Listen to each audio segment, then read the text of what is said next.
Hi, it's Andrew here from Underground Training, and if you want to talk to somebody that knows how the industry works, the phone number's at the end of the video. In today's mining information and job hunt video, we are going to have a look at how the different areas of the industries are structured, and then we're going to go through Seek and have a look at the job ads. But first, let's have a look at where all the jobs are around the country. So these are all the gold and copper mines around the country that are looking for people, and the gold price is over $5,000 an ounce Australian at the moment, and it's over $15,000 a tonne in copper. So that's where you need to be looking for your jobs, because that's where the majority of the jobs are going to be found. The office has helped me put together a few slides for educational purposes, because explaining to people how things work is becoming a bit problematic. So this is a really good slide about mining. So you see how it's all got different offshoots. So there's production mining, that's the underground and the surface where we go and blow things up. Shutdown mining, where they go and fix things and do shutdown work. Construction, when they go and build stuff.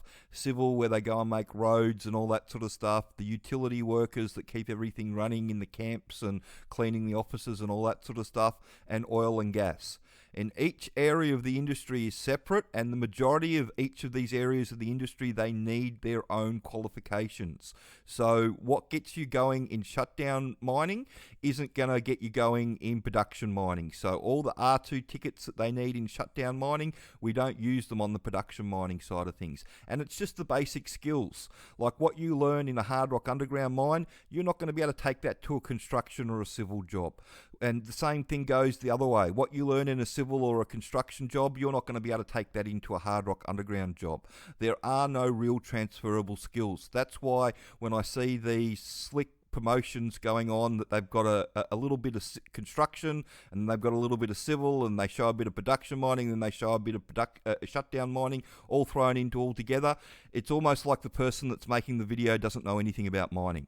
So just what I want to put across in this video today is the area of the industry that you go into is normally the area of the industry that you get stuck in. There's not a lot of going around. If you want to go back into another section, you've got to go back and you've got to start from the beginning and work your way back out again and do all the things that are required. There's no going into shutdown work for sort of 10 years and then going, oh, I'm going to take all that experience and move it over to production, because it just doesn't work like that. You'll have to start at the beginning again. So that's why it makes a big difference which area of the industry you get into to what's going on. So, and that's why I always tell everybody that, you know, utility work just leads to more utility work, and shutdown work just leads to more shutdown work, because that's where you've got your skills. And unless you're learning the next job, so the job that you want, unless you're learning any skills about that, it makes climbing the ladder and moving into those next jobs almost impossible. So yeah, like I said, jumping from a construction job where you're working on an oil and gas plant to being a nipper underground, there aren't any skills that are going to transfer over. You're going to have to start again and at the bottom and work your way back up. It's just the way the industry works. So that's a really good visual aid with the way mining is. It's not just one area of the industry. They all have different requirements. And as for resumes as well, each area of that industry, I would be tailoring a resume specifically for each area of that industry. If you've bought yourself a fancy mining resume that's one size fits all, it's probably not going to get you anywhere, or it's just going to put you into one of the dead-end jobs. So let's go over and have a look at Seek, and we will type mining truck in to start with.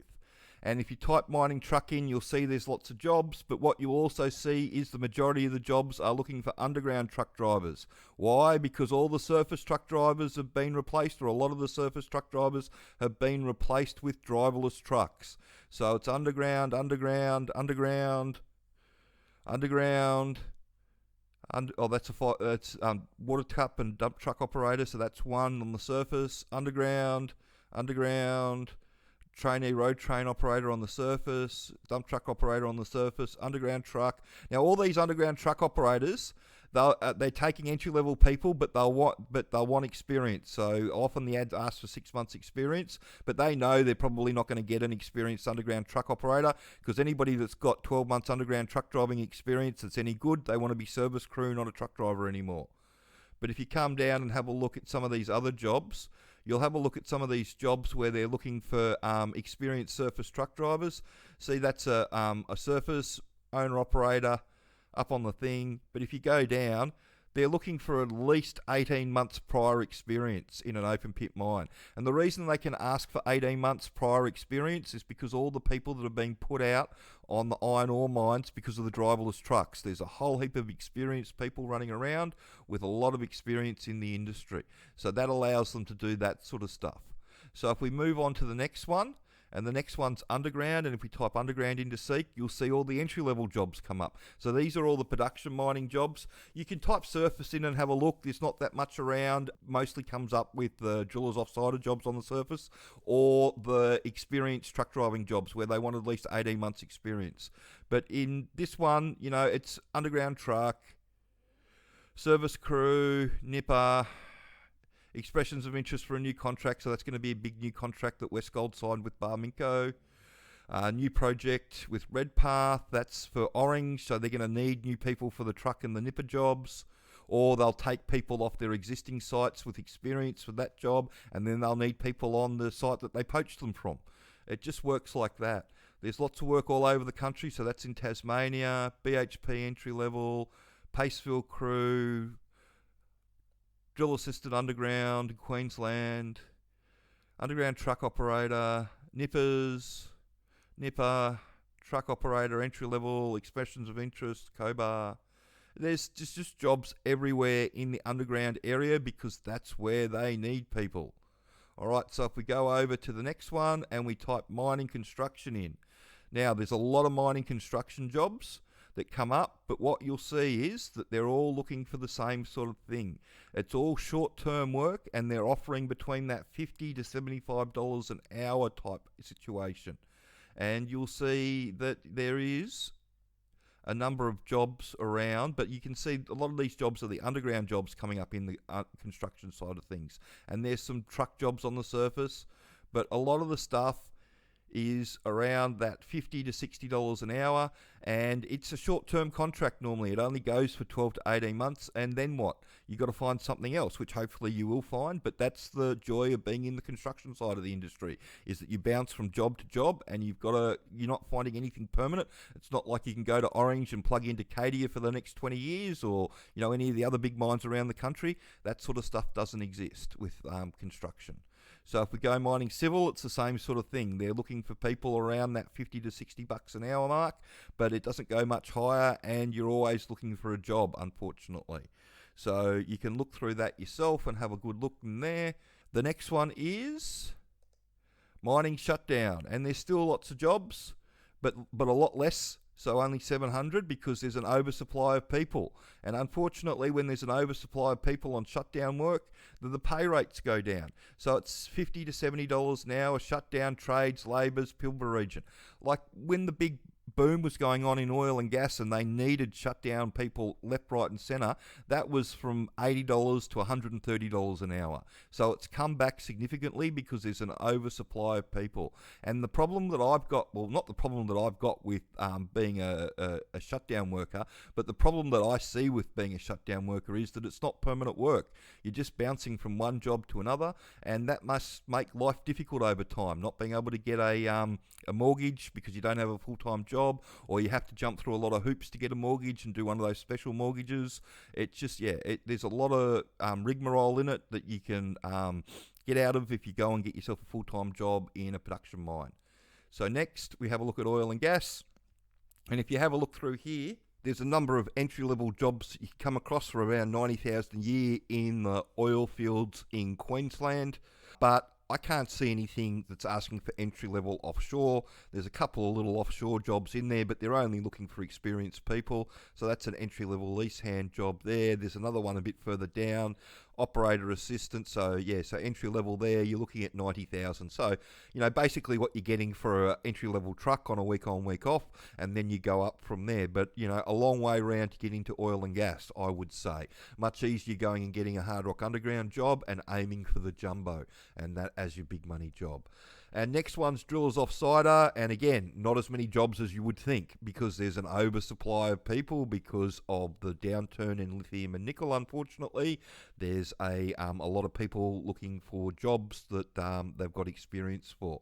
And again, you know, the money's sort of where it is because it's like that, and you can go through. There's a lot of experienced and entry level. Everybody's having to put hard rock underground drillers offsiders on. Nobody wants to. They go through lots of them.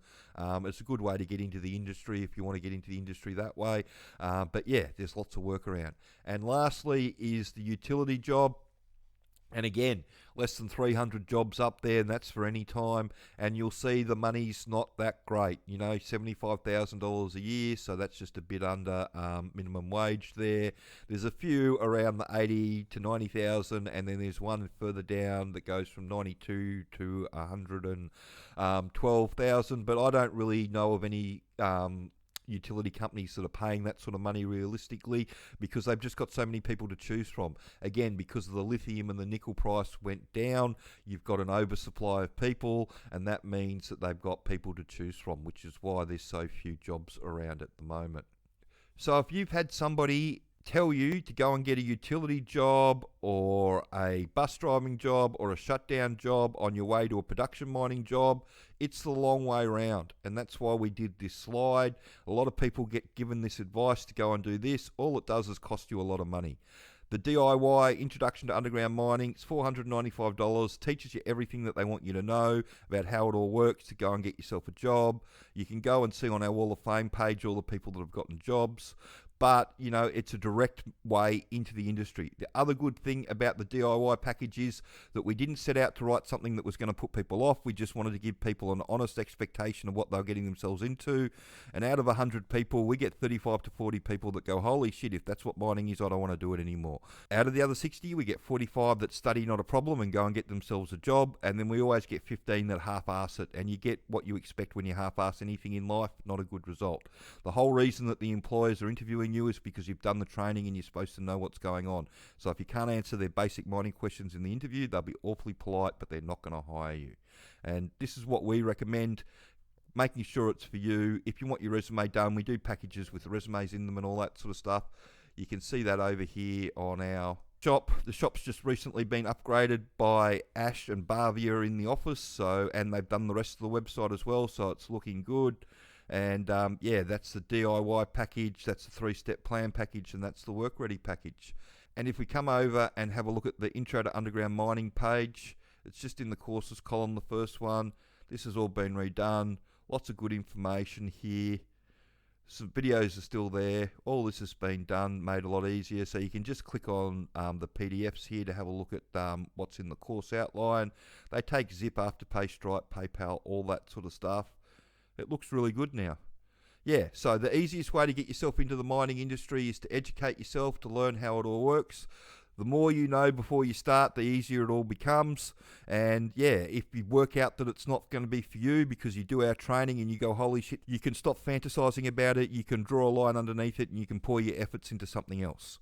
So that's what we recommend you do. Do the training, make sure that the job's going to be for you, and work out which area of the industry that you're going to try and get yourself into, and then hammer it. And remember, it's really hard to jump from one area of the industry to the other. So I hope you found that information helpful, and if you've got any questions, please send them through, and check out the training at undergroundtraining.com.au, and if you want to talk to somebody that can actually help you get in the industry, the phone number's at the end of the video.